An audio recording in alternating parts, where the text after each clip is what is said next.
전능하신 하나님 말씀 낭송 진리 추구에 관하여.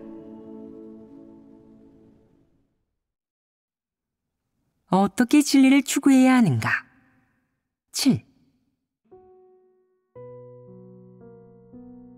방금 우리는 사람의 이상이 이상주의자의 이상과 현실주의자의 이상, 이렇게 두 종류로 나뉜다고 이야기했다. 일단 이상주의자의 이상에 대해 말하겠다. 현실주의자의 이상은 분별이 쉬울 테지만 이상주의자의 이상은 그다지 구체적이지 않고 현실 생활과 비교적 동떨어져 있으며 사람의 생존에 직결되는 먹고 사는 실제적인 일과도 거리가 비교적 멀다. 또 구체적인 구상은 있어도 구체적인 지향점은 없다. 이러한 이상과 바람은 일종의 환상이며 비교적 공허하고 인성에서 벗어나 있다고 할 수 있다. 어떤 것은 상당히 추상적이라고 할 수 있으며 심지어 어떤 것들은 정신분열의 결과로 생겨난 이상과 바람이다. 이상주의자의 이상에는 어떤 것들이 있느냐? 이상주의라는 말은 이해하기 쉬울 것이다. 이는 공상이자 환상이며 현실 생활에서 먹고 사는 실제적인 일과 무관하다.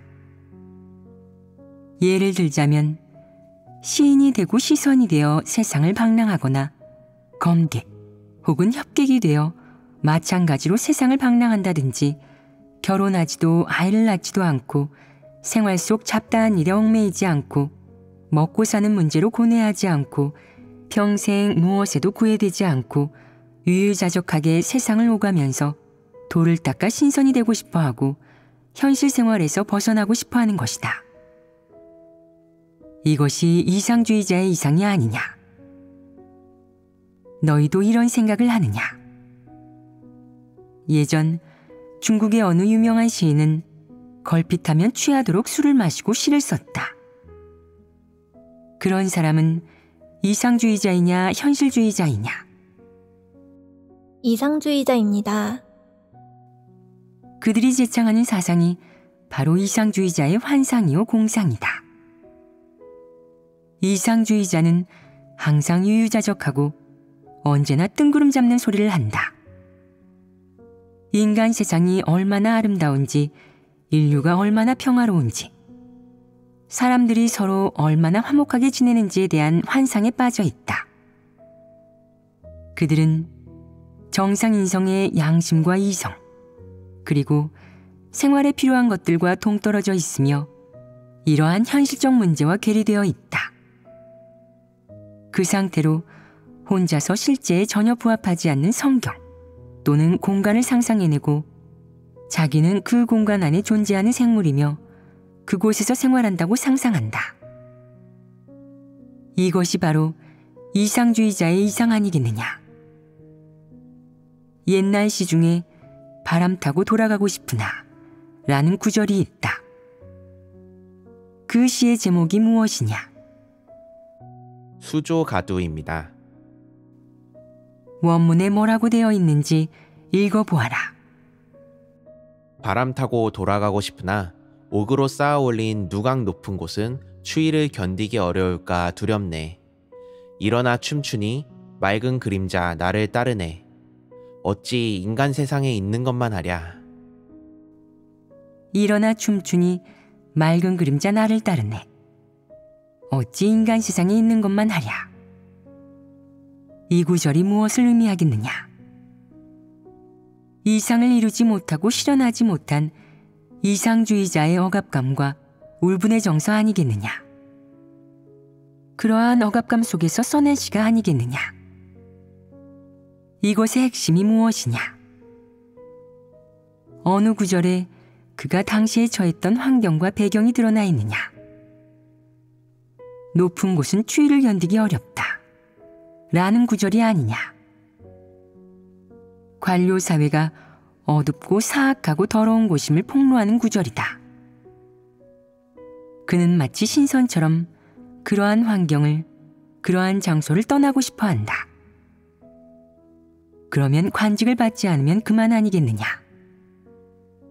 그러면서도 환경을 바꾸고 싶어 한다는 말이냐? 그는 환경에 불만이 있다. 이상적인 생활 환경이 아니라고 생각하면서 속으로 억압감을 느낀다. 이것이 이상주의자의 이상이다. 이상주의자의 이상은 대부분 공상에 가까우며 비현실적이고 구체적이지 않다. 현실 생활과 동떨어져 있어 흡사 자기만 물질 세계 밖에 또 다른 세계에 사는 것 같다. 혼자만 하나의 독립된 자아의 공간에 살며 몽상에 빠져 현실과 괴리되는 것이다. 현대 사회에 살면서 고대 사람과 같이 옷을 입으려 하고 고대 사람과 같이 머리 모양을 꾸미려 하고 고대 사람의 말을 흉내내려는 사람처럼 말이다. 그러면서 그는 생각한다. 아, 이렇게 살면 정말 좋겠다. 신선처럼 유유자적하잖아. 육적인 번뇌도 안 느끼고 현실 생활 속에 갖가지 어려움도 안 느끼고 압박도 착취도 번뇌도 없는 생활 환경이야. 사람과 사람이 평등한 관계에서 서로 돕고 화목하게 지내지. 이 얼마나 아름답고 동경심을 불러일으키는 이상적 생활 환경인가. 이방인 중 일부는 이러한 것들을 추구한다. 보아라. 어떤 이들은 이러한 종류의 노래를 부르고 시를 짓거나 이와 비슷한 공연을 한다. 그러면 사람들은 이상주의자가 몽상하는 또 다른 세계를 더욱더 동경하게 된다. 어떤 사람들은 이러한 공연을 하거나 노래를 부르면서 점점 더 기분이 가라앉고 이상적 세계를 향한 동경심과 미련이 점점 더 커진다. 그러다가 마지막에는 어떻게 되느냐? 그런 노래를 오랫동안 부른 누군가는 아무리 노래를 불러도 번뇌에서 벗어날 수 없다고, 인간 세상의 온정을 느낄 수도 없다고, 아무래도 역시 자기 이상 속 상상의 공간이 최고라고 느낀다. 그래서 세상이 싫어지고 인간 세상에서 생활하고 싶지 않다는 생각이 든다.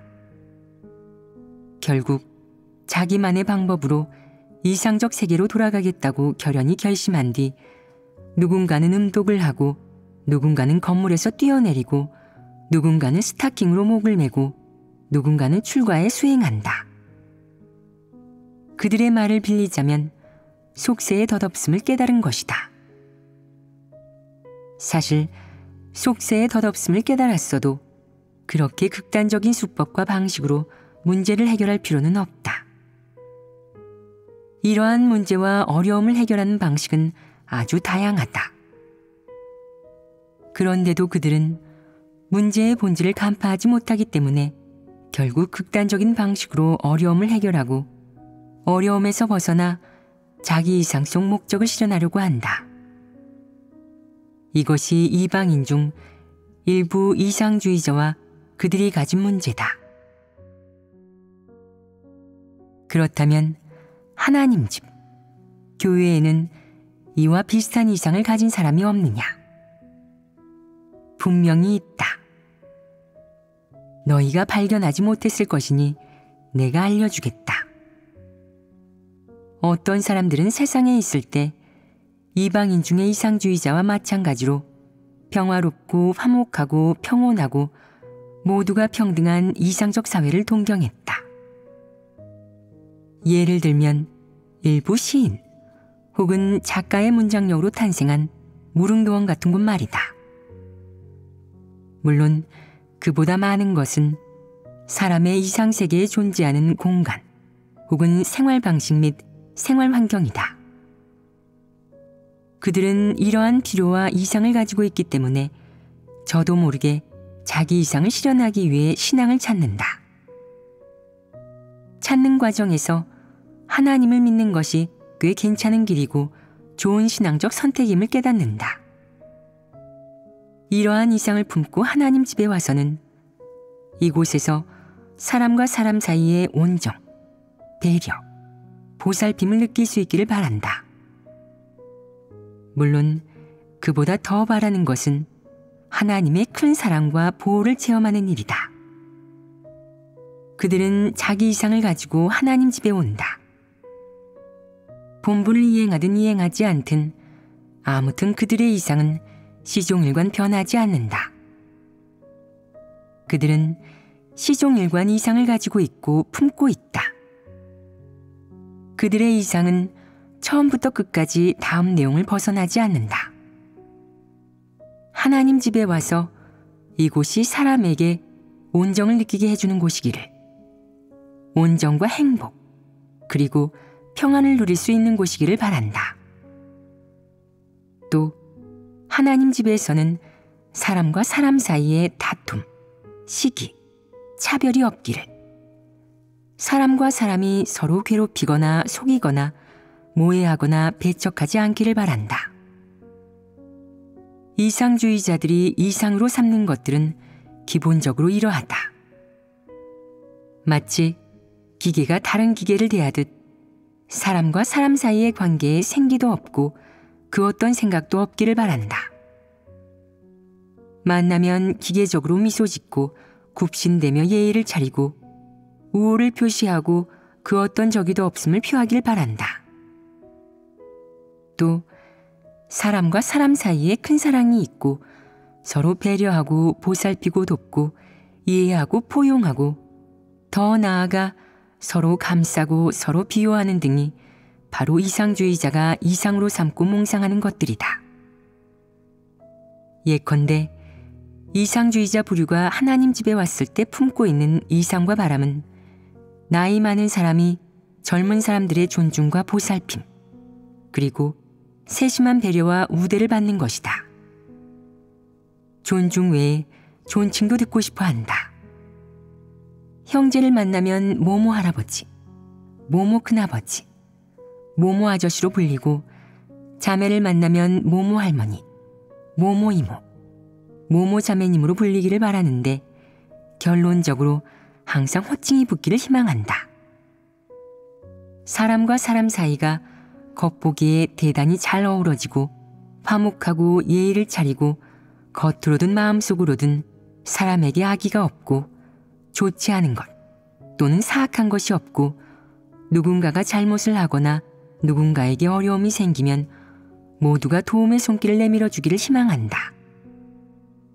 이뿐만이 아니라 깊은 배려와 포용을 베풀어 주기를 바란다. 특히 약자들이 성실하게 세상을 살아가면서 비교적 쉽게 괴롭힘 당하고 억압받는 사람들이 교회에 와서 하나님 집에 와서는 더욱더 세심한 관심과 우대, 특별한 대우를 받을 수 있기를 희망한다. 그들의 말을 빌리자면 하나님 집에 와서는 너도 좋고 나도 좋고 모두 좋기를 바란다.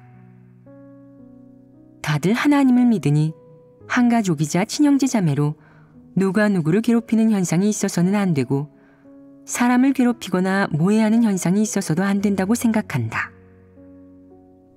문제가 생기더라도 다투거나 화낼 것이 아니라 차분하고 온화하게 대처해야 하며 타인에게 지대한 인내와 도움을 베풀고 모든 부분에서 타인을 편안하게 해줘야 한다는 것이다. 모든 사람이 자신의 가장 좋고 선량한 면을 남들에게 보여줘야 하며 악하고 좋지 않은 면은 자기 혼자 간직해야 한다는 것이다. 사람과 사람이 마치 기계가 기계를 대하듯 서로를 대해야 하고 타인에 대해 좋지 않은 견해 또는 생각을 갖거나 더 나아가 좋지 않은 행동을 해서는 안 된다고. 좋은 사람은 일생이 편안하다 라는 옛말이 있듯이 타인에게 선한 마음이 있어야 한다고 생각한다. 그래야 진정한 하나님 집이고 진정한 교회라는 것이다. 그러나 이러한 이상주의자들의 이상은 아직도 실현되지 않았다. 오히려 하나님 집에서는 원칙을 이야기하고 사람과 사람이 서로 돕고 붙들어 줄 것을 이야기하고 진리 원칙과 하나님 말씀의 근거에 각 부류의 사람을 대하라고 하고 심지어는 사려 깊지 못한 요구들을 제기한다. 바로 여러 부류의 사람들을 분별하고 각각 다르게 대해야 하며 또한 하나님 집의 이익을 해치고 사역 지침이나 원칙을 어기는 사람이 보이면 나서서 폭로하고 책망해 하나님 집의 이익을 지켜야 하고 정에 휘둘려 두둔하거나 감싸서는 안 된다는 것이다. 당연히 하나님 집에서는 가끔 리더를 두고 한 측면으로는 그들에게 일상적인 교회 사역을 잘 수행할 것을 요구하고 다른 한 측면으로는 각 사역 항목을 엄격하게 감독, 관리, 체크하게 하고 이와 동시에 여러 부류 사람들의 내적 상태와 교회 생활을 수시로 알아보고 파악하고 관심을 기울이게 한다.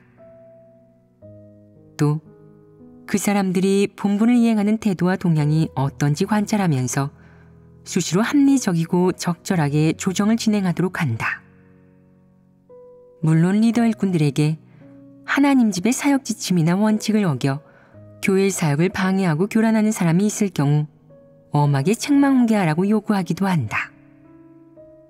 사안이 가벼우면 경고를 주고 심각하면 적절한 처분을 내리라는 것이다. 이러한 배경하에 어떤 사람들은 정리되고 출교되고 제명된다. 당연히 사람이 하나님 집에 와서 각종 본분을 이행하고 여러 사역에 종사하다 보면 거의 다들 하나님 말씀으로부터 온 형벌과 심판을 듣고 보고 체험하게 되며 가끔 리더의 책망 훈계도 경험하게 된다. 하나님 집에서 사람에게 임하는 각 방면의 환경과 여러 가지 일들은 이상주의자의 이상 속 하나님 집, 교회와 완전히 다르다. 더 나아가 그들의 예상을 아주 크게 벗어나서 그들은 그것 때문에 마음속으로 커다란 압박감을 느낀다. 한편으로 그들은 교회에서 벌어지는 갖가지 현상 혹은 문제를 처리하는 방식과 원칙을 이해할 수 없다고 생각한다.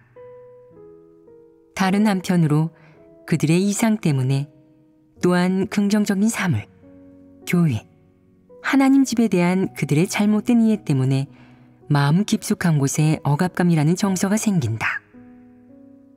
그들은 잘못된 그들의 생각과 관점을 제때 바로잡지도 못하고 그들의 이상에 존재하는 문제를 제때 간파하거나 확실히 인식하지도 못하는 관계로 억압감이 생기고 나면 뒤이어 수많은 관념이 따라서 생겨난다. 또 그들은 진리를 깨닫지 못하고 그러한 관념을 진리로 해결하지도 못한다. 그래서 그러한 관념이 그들의 사상 혹은 마음 깊은 곳에 단단히 뿌리내리고 그들의 억압감을 내면에서 점점 더 크게 키우며 갈수록 심각해지게 만든다. 실제로 하나님, 하나님 집, 교회, 하나님을 믿는 사람, 크리스천은 이상주의자가 자기 이상 속에서 상상하는 성경이라든지 천당이라든지 무릉도원 등등과 거리가 멀다. 그렇기 때문에 이상주의자의 마음속에는 계속해서 억압감이 쌓인다. 게다가 그것을 떨쳐버릴 방법도 없다. 교회에 이러한 부류의 사람이 없느냐? 이런 말을 하는 사람들이 있다. 어휴, 하나님 집에서 왜 항상 심판과 형벌받는 이야기를 하는 거야? 하나님 믿는 사람한테 왜 책망과 훈계가 임하는 거야? 아니, 하나님 집에서 어떻게 사람을 출교시켜? 사랑이라고는 전혀 없네.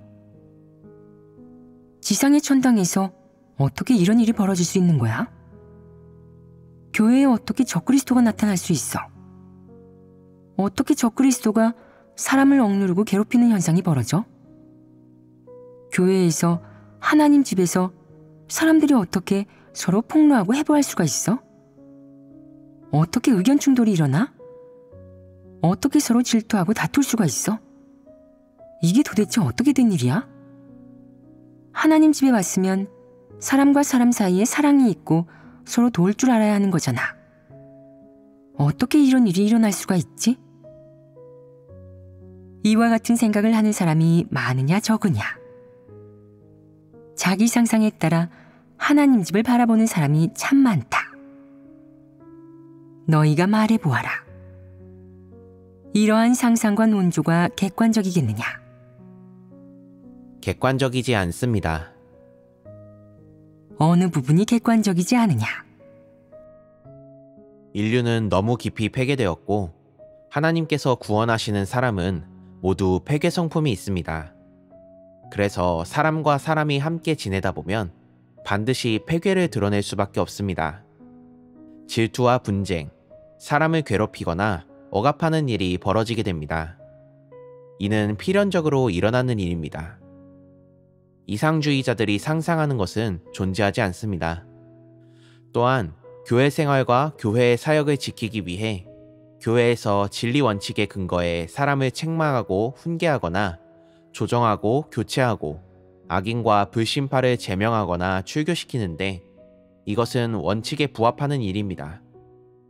사람이 폐괴 성품에 따라 이를 처리할 경우 교회 사역을 방해하고 교란할 수 있기에 교회에서 책망, 훈계, 교체, 정리와 같은 조치를 취하지 않는 것은 비현실적입니다.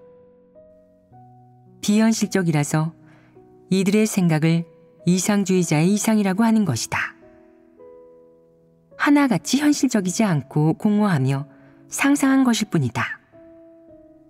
그렇지 않으냐? 지금까지도 이들은 왜 하나님을 믿어야 하는지 모른다. 하나님 믿으면 좋지. 하나님을 믿는다는 건 좋은 일하고 좋은 사람이 된다는 뜻이야. 라고 말하는 사람들도 있다. 이것이 맞는 말이냐? 하나님을 믿는 사람은 선한 마음을 가져야 한다. 이 말은 맞는 말이냐? 선한 마음을 갖는다는 것이 무슨 말이냐? 선한 마음이 내가 갖고 싶다고 가질 수 있는 것이냐? 내게 선한 마음이 있느냐? 선한 마음을 갖는 것이 사람의 처신 원칙이냐? 이는 그저 구호이고 도리이다. 그것은 공허한 것이다. 자기 이익과 관계가 없을 때는 듣기 좋은 말을 하며 이렇게 생각한다. 나는 선한 마음을 가지겠어. 남을 괴롭히지도 공경에 빠뜨리지도 속이지도 않고 남에게서 이득을 챙기지도 않을 거야. 그러나 내 이익, 지위, 체면이 걸려 있을 때도 선한 마음을 갖는다는 말이 내게 구속력을 발휘할 수 있겠느냐? 내 폐괴의 성품을 해결할 수 있겠느냐? 그러므로 그것은 빈말일 뿐 진리가 아니다. 진리는 내 폐괴 성품의 본질을 폭로할 수 있고 내가 그러한 일을 하는 본질과 진상을 폭로하고 분석할 수 있으며 내가 그러한 일을 하는 본질과 내가 드러내는 성품의 본질을 정의 내리고 정주할 수 있다. 그런 다음 내게 적절한 길과 원칙을 제시하여 자신의 생존 방식을 바꾸고 자신이 처신하고 일을 처리하는 방식을 바꾸도록 한다. 이러면 사람이 진리를 받아들일 수 있고 자신의 생존 방식을 바꾸게 되며 폐괴의 성품이 해결된다. 선한 마음을 가지라고 권한다고 해서 사람의 폐괴의 성품을 해결할 수 있는 것이 아니다. 오직 진리만이 너의 폐괴의 성품을 해결할 수 있다. 진리가 사람의 폐괴의 성품을 해결함에 있어 사람에게 구호, 도리 혹은 각종 제약을 주는 것이 아니라 처신 원칙과 준칙 그리고 방향을 제시한다. 사람의 폐괴의 성품을 원칙, 준칙, 방향으로 대신하고 대체한다. 사람이 처신하는 원칙, 준칙, 방향이 바뀌고 올바르게 되면 마음속에 품고 있던 각종 치우친 생각과 잘못된 사상도 자연스레 바뀐다. 사람이 진리를 깨닫고 진리를 얻으면 사상도 따라서 바뀐다. 이는 선한 마음을 갖는 차원의 문제가 아니라 사상의 근원에 성품에 본질에 모두 변화가 일어난 것이다. 이러면 사람이 드러내고 살아내는 것이 모두 긍정적인 것이다.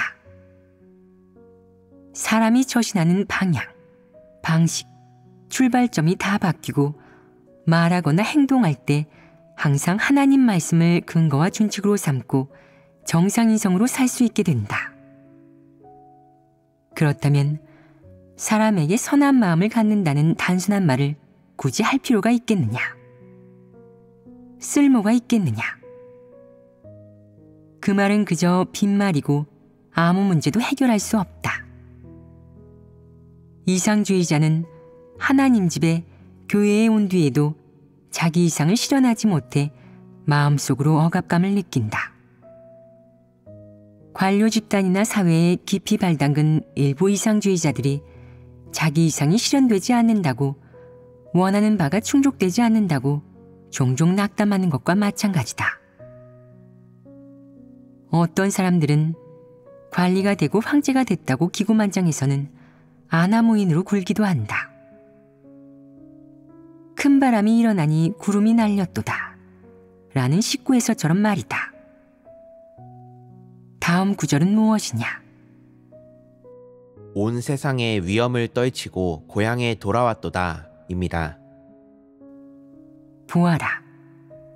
말하는 것이 이상하다. 정상인성에 이성이 있는 사람은 이해하기 어려운 정서다. 이러한 이상주의자들은 언제나 큰 소리를 친다. 큰 소리를 친다는 것이 무슨 의미냐?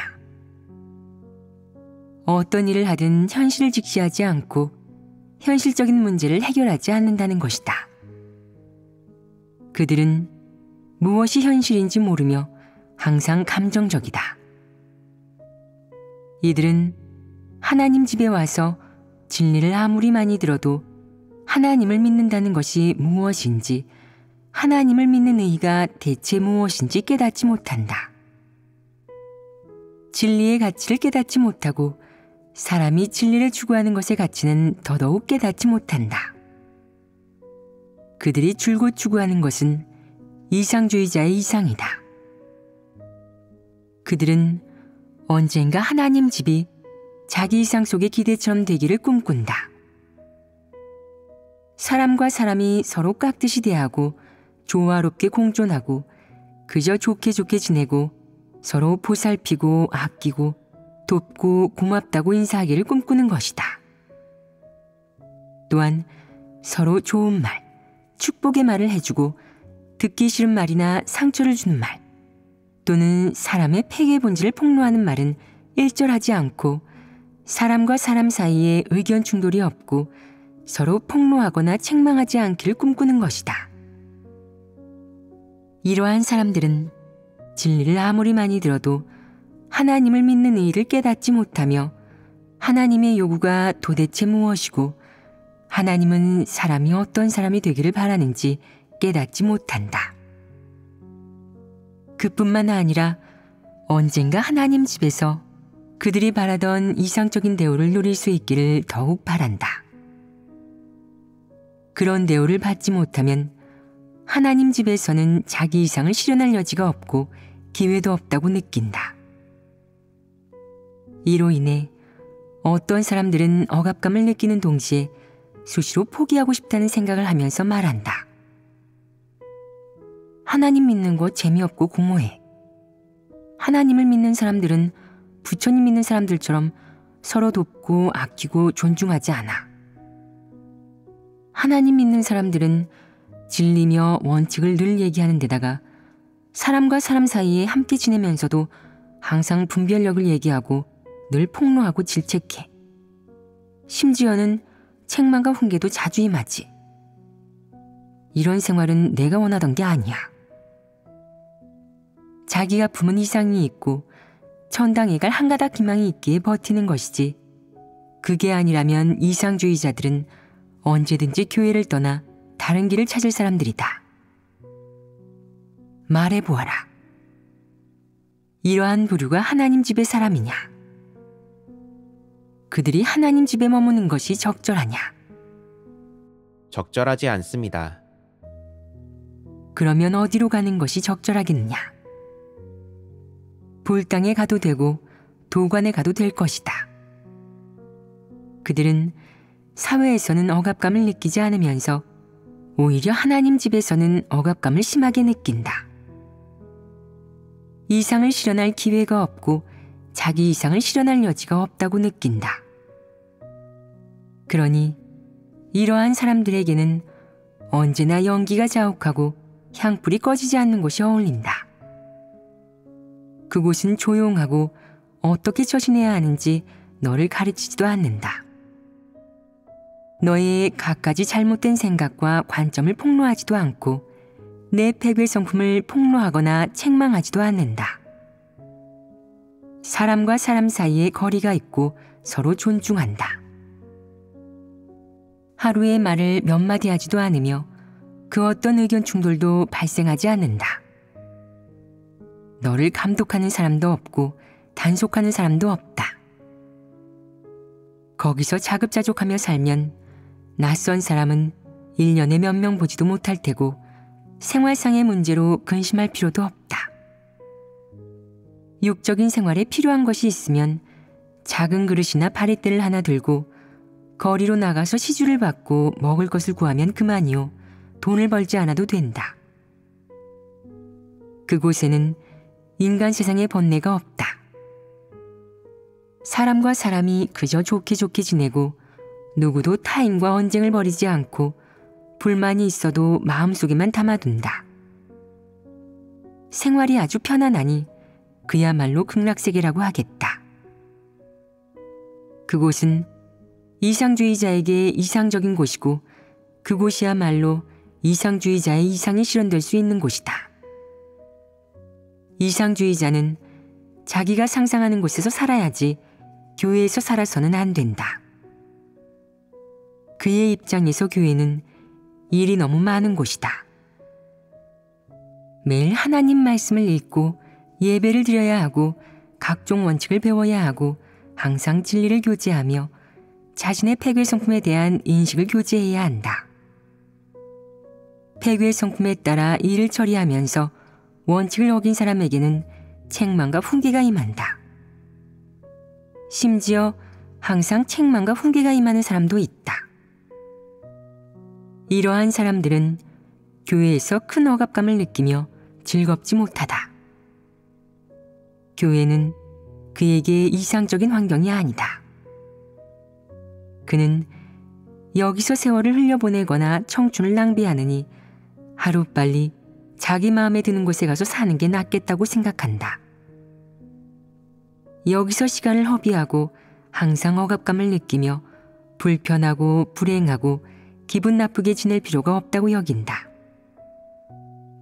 이상주의자의 이상이 대표적으로 어떻게 드러나는지에 대해서는 이렇게 한 가지만 이야기하겠다. 이러한 부류에 대해서는 할 말이 별로 없다. 아무리 많은 진리를 교제해도 귀 기울이지 않고 종일 터무니없는 생각만 한다. 그들이 생각하는 것들은 전부 비현실적이고 막연해 정상인성과 거리가 한참 멀다. 종일 그런 생각만 하니 정상인과 소통이 안 된다. 정상인은 그들의 세계에 있는 것들을 이해할 수가 없다. 그러므로 그들에게 어떠한 생각과 관점이 있든 결론적으로 그들의 이상은 매우 공허하다.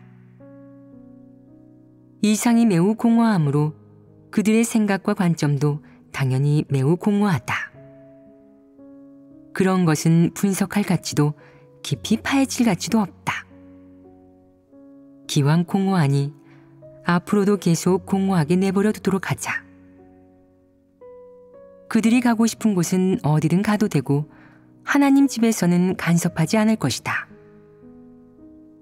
만약 그들이 하나님 집에 머무르길 원할 경우 본분을 이행하든 봉사하든 그저 교란하거나 악을 행하지만 않으면 우리는 그들의 필요를 충족시키고 그들에게 회개할 기회를 줄 것이다. 요컨대 형제자매에게 하나님 집에 교회에 우호적이기만 하다면 그러한 부류를 굳이 처리할 필요는 없다. 그들이 먼저 떠나겠다고 하는 경우는 예외다. 그러면 우리는 쌍수를 들고 반길 것이다. 어떠하냐? 그러면 그렇게 하기로 하겠다. 이상주의자의 이상은 비교적 공허하나 현실주의자의 이상은 그에 비해 상대적으로 훨씬 더 현실적이고 사람의 생활과 밀접하며 사람의 현실적 환경과 밀착해 있다. 당연히 사람의 생활 혹은 생존성 문제와 더 구체적으로 연관되며 사람이 사회에서 자리를 잡는 문제와 연관된다. 사람이 자리를 잡는 일은 그 사람이 배운 손재주, 기술, 수완, 그 사람이 받은 각종 교육, 그리고 그 사람의 은사, 재간, 특기와 연관이 있다. 현실주의자의 이상은 이러한 것들에 관계된다. 현실주의자의 이상이 더 나은 생활을 위한 것이든 아니면 자신의 정신적 만족을 위한 것이든 결론적으로 이러한 이상은 사람의 현실 생활에서 아주 구체적으로 나타난다. 예를 들어 어떤 사람들은 지도자로서의 재능이 약간 있고 사람들 앞에 나서기 좋아한다. 연설과 언어 표현에 능하거나 사람을 평가하고 쓰는 데에 능하다. 더 정확히 말하자면 사람을 다루는 데에 능한 것이다. 그래서 이 부류의 사람들은 한자리 하거나 지도자가 되기를 간절히 원하고 인사 업무를 맡고 싶어 한다. 자기가 그 방면에 능하다는 것을 알게 된 후 그들은 집단 내에서 지도자나 조직자가 되어 업무와 인사를 주관하고 싶어 하며 더 나아가 한 프로젝트를 주도하고 싶어 한다. 이 부류의 이상은 주로 지도자가 되는 것이다. 물론 이는 그들이 사회에서 보이는 모습이다. 하나님 집에 와서는 자기가 종교단체에 왔다고 색다른 종교단체에 왔다고 여긴다. 교회에 온 이후에도 그들의 이상은 변함이 없다. 그들은 생존 환경 혹은 생존 배경이 변했다고 해서 이상을 바꾸지 않는다. 그들은 이전과 마찬가지로 지도자가 되겠다는 이상을 갖고 하나님 집에 온다. 그들이 되고 싶은 것은 하나님 집의 가끔 리더일 뿐이다. 예를 들면 교회 리더나 어떠한 급의 책임자 또는 팀장이 되고 싶은 것이다. 그들의 이상은 이러하다. 그러나 하나님 집의 사역 지침에는 리더일꾼을 뽑는 원칙과 규정이 있고 그들과 같은 부류는 리더일꾼의 조건을 갖추지 못해 어쩌다가 어떤 급의 리더 선출에 참가하더라도 결국은 자기 이상을 실현하지 못한다.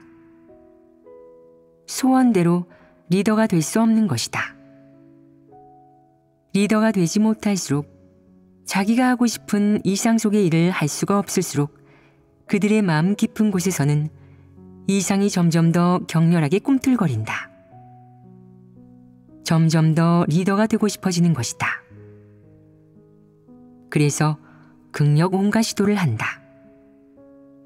형제자매들 사이에서 혹은 상급 리더 앞에서 극력 자신을 드러낸다.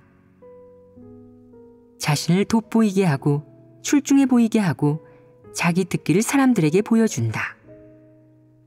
더 나아가 본심과 다르게 형제자매의 비위를 맞추고 하나님 집의 사역 지침에서 리더 일꾼에게 요구하는 것에 맞춰 어떠한 일을 하거나 어떠한 말을 하며 의도적으로 무언가를 보여준다.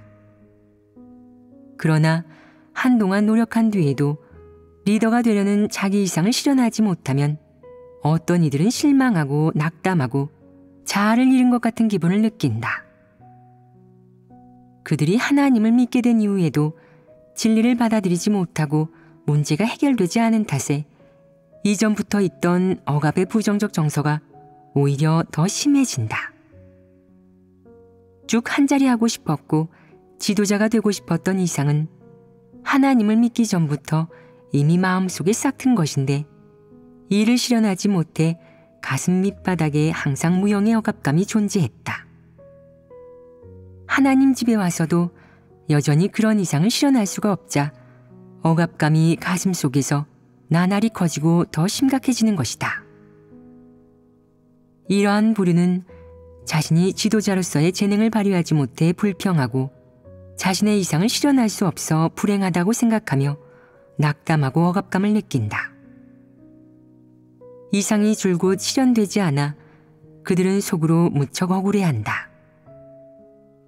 재능을 발휘할 곳이 없기에 인생이나 앞으로의 길에 대해 낙심하게 된다. 그래서 그들은 생활에서 항상 억압감을 느낀 채로 여러 가지 일을 한다. 심지어 온갖 노력과 수많은 시도에도 불구하고 리더가 되지 못하고 자기 이상을 실현하지 못한 사람들은 다양한 방식으로 자기 정서를 분출하고 갖가지 방식으로 자기 억압감을 발산하거나 표현하기도 한다. 물론 한자리 하겠다는 이상을 품은 채로 하나님을 믿는 사람들 중 일부는 소원대로 교회에서 리더가 된다. 하지만 그들은 하나님의 요구에 따라 하나님 집의 안배에 따라 리더로서의 본분을 이행할 수 없다. 그런데도 어쩔 수 없이 하나님 집과 형제자매의 요구 및 감독하에 리더 역할을 하게 된다. 자기 이상이 실현됐는데도 자기가 이상 속에서 하기를 원했던 일을 실행에 옮기면서도 그들은 계속 억압감을 느낀다. 그것은 그들이 개인적 이상의 실현을 바탕으로 리더를 하고 형식상 혹은 표면적으로는 하나님 집에서 요구하는 일을 하는 것 같아도 그들의 이상은 그 정도로 끝이 아니기 때문이다. 그들의 포부, 이상, 소망, 시야는 그 정도를 훨씬 넘어선다. 그런 그들의 손발과 생각, 그리고 그들의 계획과 타산이 하나님 집의 사역 지침과 하나님의 요구에 얽매이고 통제를 받는 까닭에 그들은 리더가 된 이후에도 계속 억압감을 느낀다. 그들에게 이러한 문제가 생긴 원인이 무엇이냐? 리더가 되어서도 자기 이상을 실현하려 하고 이상 속에서 다짐한 것을 실현하려고 하기 때문이다. 그러나 하나님 집에서, 교회에서 리더로 활동하면서는 그들의 이상과 바람을 실현할 수 없어 그들은 마음이 복잡하고 갈등이 심하다. 이러한 갈등, 자기 이상, 자기가 추구하는 것을 내려놓지 못하는 탓에 그들은 종종 마음속 깊은 곳에서 해방받지 못하고 억압감을 느낀다. 이러한 이들이 한 부류를 이룬다. 하나님 집의 이러한 이상주의자 중에는 자기 이상을 위해 분투하지만 여전히 이상을 실현하지 못하는 사람이 있고, 자기 이상을 위해 분투하여 이상을 실현했으나 여전히 억압감을 느끼는 사람도 있다. 어느 쪽에 속하든 그들은 하나님 집에서도 여전히 자기 이상을 포기하지 못하고 자기 이상을 계속 추구하는 동시에 본분을 이행하며 하나님 집에서 생활하고 있다. 또 어떤 사람들은 글을 쓰는 데에 재능이 있고 언어 표현력과 문학적 소질이 있다. 그들은 문학적 소질을 이용해 자기 생각을 표현하는 동시에 자신의 문학적 소질을 과시해 자기 재간과 가치를, 자기가 하나님 집에 공헌할 수 있다는 사실을 남들에게 보여주고 싶어 한다. 그들의 이상은 훌륭하며 합격점에 이른 작가나 문인이 되는 것이다. 하나님 집에 와서 문서 방면의 본분을 이행하게 되면서 그들은 자기 재능을 보여줄 곳을 찾았다고 느끼며 자기 특기와 재능을 한껏 발휘해 작가나 문인이 되겠다는 이상을 실현하려고 한다. 비록 본분을 이행하기는 하지만 그들은 본분을 이행하면서도 자기 이상을 포기하지 않는다. 그들이 이행하는 본분 중 80%에서 90%는 자기 이상에 기반한 것이라고 할 수 있다. 다시 말해 그들이 본분을 이행하는 원동력은 이상을 추구하고 간절히 바라는 데서 비롯된 것이다. 그러므로 이러한 부류의 사람들은 본분 이행에 불순물이 많아 진리 원칙이나 하나님이 요구하는 기준에 따라 합격한 본분 이행에 이르기가 무척 어렵다. 그들은 단순히 본분을 잘 이행하려고 하나님 집에 온 것이 아니라 본분 이행을 기회로 삼아 자기 재주를 펼치기를 원하고 재주를 펼쳐 자기 이상을 실현하고 자기 가치를 구체적으로 드러내기를 원한다. 그러므로 합격한 본분 이행에 도달하지 못하도록 그들을 가로막는 가장 큰 요소는 바로 그들의 이상이다. 다시 말해 그들이 본분을 이행하는 과정에는 사람의 선호와 각종 사랑, 1. 사물에 대한 사람의 생각과 관점이라는 불순물이 들어있다는 것이다. 어떤 사람들은 특정 방면의 업무 기술을 잘 알고 특정 방면의 재능이 있다.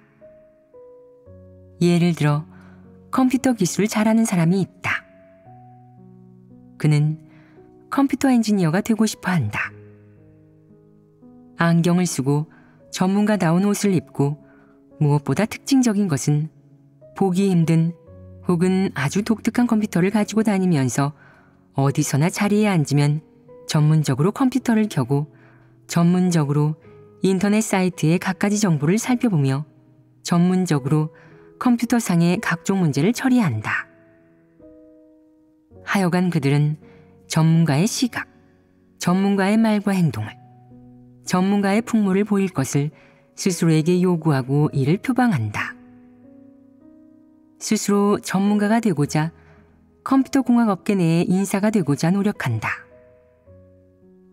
이러한 부류의 사람이 하나님 집에 와서 마침내 컴퓨터 기술 방면의 일을 하게 되고 자기 이상을 실현하게 된다. 그들은 쉼없이 기술을 배우고 업무 수준을 높인다. 그런 다음 열심히 이런저런 문제를 발견하고 열심히 해결한다. 목적은 업계의 현황을 따라잡는 것이고 현재 해당 업계에서 제창하고 발표하는 각종 새로운 정보를 따라잡는 것이다. 이러한 부류는 특정 방면의 업무 기술에 아주 큰 흥미를 느끼며 잘 이해해 전문적이라고 숙련자라고 할 수 있다. 그러므로 그들의 이상은 전문가가 되는 것이며 하나님 집에서 자신을 중용해주고 우러러보고 자신에게 의지하기를 바란다. 물론 이러한 사람들은 하나님 집에서 현재 이 시기에 대부분 자기 특기를 발휘하고 있고 자기 이상을 실현했다. 그러나 자기 이상을 실현하는 동시에 자기가 하는 일이 도대체 본분을 이행하는 것인지 아니면 자기 이상을 추구하는 것인지 그들이 생각해 보았겠느냐? 잘 모르지 않겠느냐? 이러한 부류의 사람들이 종사하는 일은 특수한 일이며 복잡하고 신경을 많이 써야 하는 일이다. 그러나 고작 그들이 알고 있는 약간의 업무 기술로는 그 사역에 대한 하나님 집의 요구에 훨씬 미치지 못한다. 그래서 그들은 자기 이상을 추구하고 본분을 이행하면서 많든 적든 제약과 통제를 받는다. 그들은 가슴속에 이상을 품고 있기 때문에 하나님을 믿는 것과 관련한 각종 진리와 본분 이행에 관계된 각 방면의 원칙 앞에서도 어느 정도 억압감을 느낀다. 이러한 사람들이 한 부류를 이룬다. 또한 복음을 전하는 사람 중 일부는 전도하면서 우두머리 양이 되기를, 1인자가 되기를 추구한다. 어느 교회에서든 우두머리 양이 되려 하고 특출난 사람이 되려 하고 남에게 뒤지지 않으려 한다. 현재의 본분을 이행하고 현재의 일에 종사하면서도 그들이 추구하는 것은 자기 이상 또는 자기가 계획하고 구상한 목표인데 이는 하나님을 믿는 일이나 진리와는 무관한 목표다. 그 목표나 이상이 폭로되고 그것의 성질이 규정되거나 일정한 방해를 받으면 자기 이상을 실현할 수 없고 자기 가치를 드러낼 수 없다는 느낌을 받으면 그들은 심한 억압과 불만을 느낀다. 많은 사람이 자기 이상을 추구하는 동시에 어느 정도 긍정적인 평가와 인정을 받고 싶어 한다. 긍정적인 평가와 인정을 전혀 받지 못하거나 대가를 치렀는데 곧바로 보상받지 못하면 그들은 가치 없고 불공평하다고 생각해 억압을 느낀다. 이러한 모습이 나타나는 것이 아니냐. 복음을 전하는 이러한 부류 중 일부는 언제나 제대로 된 교과서적 전도인이자 포교자가 되고 싶어 한다. 모모 유명 인사가 이름난 포교인이고 전도인이라는 이야기라도 나오면 대단히 부러워한다. 자기도 언젠가는 그런 인물이 되어 후세 사람들에게 기억되고 오래도록 칭송받고 하나님께 기억되기를 바란다. 그들은 항상 자기 이상 속의 방식으로 전도하려고 하며 자기 이상을 목표이자 원동력으로 삼고 전도인이 되고자 한다. 그들의 이상은 하나님 집에서 명성을 얻거나 후세 사람들에게 기억되는 것이다. 그러나 하나님 집에는 어떤 일에 대해서든 엄격한 요구가 있고 하나님이 사람에게 알려준 그 일을 한 원칙이 있다.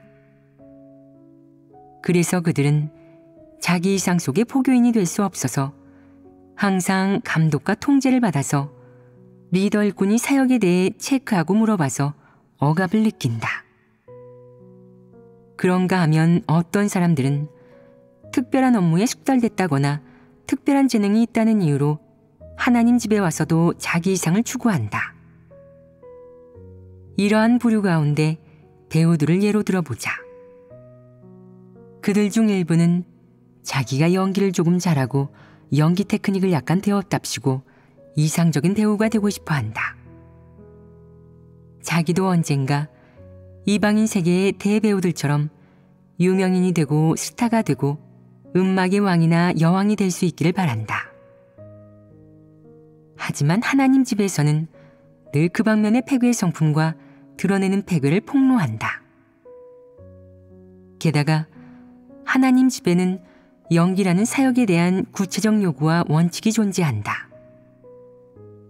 배우가 되어도 여전히 숭배받거나 팬을 거느리는 스타가 되지 못해 그들은 심한 억압을 느낀다. 그들은 이렇게 말한다. 하나님 집은 정말 사람을 성가시게 해. 매사 제약이 많잖아. 연예인 좀 따라하면 뭐가 어때서? 조금 특별하게 꾸미고 약간 개성 있고 나름의 기준이 있는 옷을 입는 게 문제될 일이야? 하나님 집에는 배우의 복장에 대한 요구가 있고 구체적인 연기에 대한 요구도 있다. 그들이 보기에 하나님 집의 요구는 자기가 추구하는 유명인이나 스타가 되려는 이상과 사사건건 충돌하고 도무지 맞지 않는 것이다. 그래서 마음속으로 몹시 불쾌하게 여긴다. 이상 좀 실현하기가 왜 이렇게 힘들어? 하나님 집에서는 왜 이렇게 뭐든 가로막히는 거야? 이런 생각이 들 때 혹은 마음속 욕구가 충족되지 않을 때 그들은 억압을 느낀다.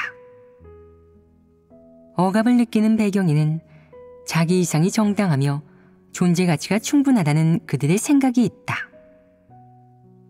게다가 그들은 이상을 추구하는 것은 잘못이 아니며 자기들의 권리라고 생각한다. 그래서 억압의 정서가 생기는 것이다. 예컨대 어떤 감독들은 영화를 몇 편 찍고 나면 자기도 경험이 꽤 쌓였고 감독한 영화가 어디에 내놓기 부끄럽지 않을 정도가 됐고 화면이나 편집이며 배우의 연기 등 여러 방면이 다 예전보다 나아졌다고 생각한다. 그리고 상부의 지도를 거쳐서 마침내 합격점에 이른 영화가 예정된 시기에 상영된다. 이는 제대로 된 감독이 되겠다는 그들의 이상이 타당한 것으로, 정당한 추구로, 응당 추구해야 할 것으로 더욱 인정받은 것 같다고 여긴다. 하지만 제대로 된 감독이 되기를 추구하는 과정에서 원칙에 맞지 않는 그들의 생각, 관점, 행동 방식은 인정받지 못하며 수시로 부정되고 번복된다. 더 나아가 늘 책망과 훈계를 받는다. 이 또한 그들의 마음속 깊은 곳에 억압의 정서가 생겨나게 한다. 그들은 이렇게 말한다. 하나님 집에서는 감독으로 일 좀 하기가 왜 이렇게 힘든 거야? 이방인 세계 감독들은 얼마나 폼이 나는지 봐. 차 가져다 주고 물 따라주는 사람은 물론이고 발 씻겨주는 사람까지 있잖아. 하나님 집 감독은 별 지위도 없어 폼도 안 나 우러러보고 숭배하는 사람도 없는데 왜 수시로 책망 훈계까지 받아야 하는 거야? 뭐래도 틀렸다고 하니 정말 억압적이야. 내 나름의 생각과 관점이 있고 업무 능력도 있는데 왜 항상 책망받는 거야? 이상을 추구하는 게 잘못이야? 이상을 추구하는 게 정당하지 않은 일이야? 자기 이상을 실현하는 게 이렇게 힘들 일이야? 정말 억압적이야. 아무리 생각해도 억압감을 떨칠 수 없다. 또 일부 가수들은 이런 말을 한다. 다른 건 바라지 않아. 난 하나님 집에서 그저 제대로 된 가수가 되고 싶을 뿐이야. 노래를 잘하고 내 스타일이 생기고 누구나 좋아할 가수가 될 수 있으면 그걸로 만족해. 그러나 하나님 집에서는 찬양에 대해서도 늘 갖가지 요구와 원칙이 제시된다. 이러한 가수들은 하나님 집의 요구를 자꾸 어기는 탓에 수시로 책망 훈계를 받는다. 책망받지 않을 때면 그들은 자기 이상이 꽤 순조롭게 실현되고 있다고 여긴다. 그러다가도 책망이 임하고 약간의 좌절을 겪게 되면 그간의 노력과 성과를 부정당한 것 같다는 생각, 다시 원점으로 돌아갔다는 생각에 가슴속 깊은 곳에 억압감이 자리 잡는다. 그들은 이렇게 말한다. 어휴, 이상을 실현하기란 정말 힘든 일이야. 이 넓은 세상에 내가 있을 곳 하나가 없다니. 하나님 집에서도 마찬가지야. 개인적인 사업 좀 하기가 왜 이렇게 힘든 거야? 내가 하고 싶은 일 좀 하기가 왜 이렇게 어려워? 나한테 청신호를 켜주는 사람은 없고 번번이 벽에만 부딪혀. 게다가 번번이 책망 훈계도 받아. 너무 힘들다. 정말 억압적이야. 이방인 세계에서는 다들 서로 아기다툼을 벌이기 바쁘니까 그 사이에서 무슨 사업을 하려면 방해를 많이 받아서 억압을 느끼는 게 당연하다지만 왜 이상을 품고 하나님 집에 와서도 억압을 느껴야 하는 거야? 하나님 집에서 갖가지 일에 종사하는 사람들은 자기 이상을 추구하는 과정에서 자주 벽에 부딪히고 부정당하고 책망 훈계를 받고 인정받지 못한다. 자기 의지와 무관하게 이런 일을 겪고 나면 사람은 자기도 모르게 기분이 다운된다. 이번 생은 끝장인 것 같은 기분이다. 이상을 실현할 가망이 없는 것 같다. 하나님 집에 오기 전에는 이런 생각을 했었다. 나는 이상과 포부를 품고 있어. 내게는 바람이 있어. 하나님 집에는 무한한 가능성이 있을 거야. 제대로 된 감독, 배우, 문서 사역자가 될 수 있겠지. 물론 제대로 된 무용수, 가수, 음악인이 될 수도 있을 거고. 자기 재능을 펼칠 수 없고 자기 이상을 이룰 수 없었을 때 하나님 집에는 자기 무대가 있을 테고 자기 이상과 포부, 꿈이 실현될 무한한 가능성이 있을 것이라고 생각했었다. 그때는 하나님 집의 무대가 대단히 크게 느껴졌었다. 그러나 세월이 지나고 보니 자기 발밑의 무대가 왜 점점 좁아지나 싶고 자기 세상이 왜 자꾸 작아지나 싶다.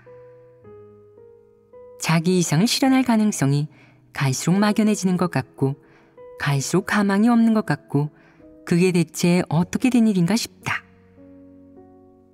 이 지경이 되어서도 사람은 자기 이상을 포기하지 않는다. 여전히 자기 이상과 바람이 과연 올바른지 의심하지 않고 자기 이상과 바람을 그대로 품은 채 본분을 이행한다. 그리하여 이상과 바람, 그리고 현실적 본분 사이에 놓인 사람은 줄곧 억압의 정서와 함께하게 된다. 억압의 정서를 가지고 있거나 억압의 정서를 내려놓을 수 없는 사람은 이상과 바람, 그리고 본분 사이의 모순을 해결하지 못한다. 억압의 정서를 가진 채로 자기 이상과 바람을 추구하는 동시에 본분을 이행한다. 어쨌든 계속 자기 자신을 다스리면서 꿈과 이상을 쫓는 한편 본분을 이행하는 것이다. 모순적인 심리 상태로 본분을 이행한다고 할 수 있다.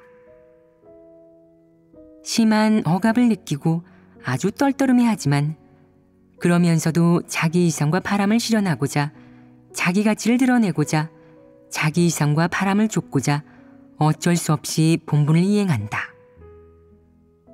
정확히 무엇을 위해서인지, 무엇을 얻고 싶은지, 무슨 목적을 이루기 위해서인지, 어떤 목적을 쫓고 실현하기 위해서인지 자기도 알지 못한다.